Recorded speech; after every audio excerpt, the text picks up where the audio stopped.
At present, most of the betrothal gifts in rural China are around 300,000. How did the marriage and love market determine the 300,000 bride price?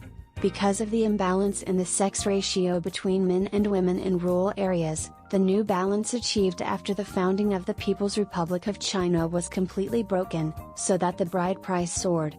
In the marriage and love model in the countryside, everyone goes out to work now, and they go home for the Spring Festival and then make a marriage and love match. Before returning home for the Spring Festival, men and women do not know each other, and then men and women have to complete the process from acquaintance to love in just 1 month at most.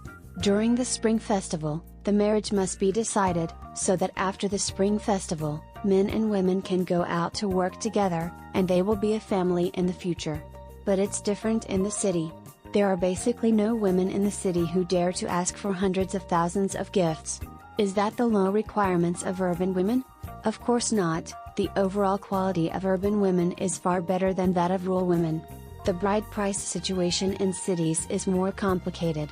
Women will consider men in multiple dimensions, and the selection of men is actually far more cruel than that in rural areas. Rural men can find wives as long as they have 300,000 yuan, while urban men with only 300,000 yuan will never find a wife. Height, education, real estate, and personality are all stuck in layers. I don't know how many men are screened out by these standards in the city and forced to find wives in the countryside. In addition to these hard conditions, urban women also require affection. Conditions in rural areas are limited, 1 month of direct engagement, almost all the procedures have been completed, and there is almost no way to consider the relationship.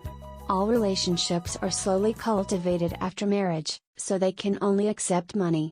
And the city has the conditions to fall in love. Many women will talk about love for many years, slowly find the person who suits them best, and pursue feelings. This is of course a good thing for a woman's personal happiness, and the one who suits her best is the most worthy of marriage. And this is also an important reason why urban women do not get high betrothal gifts.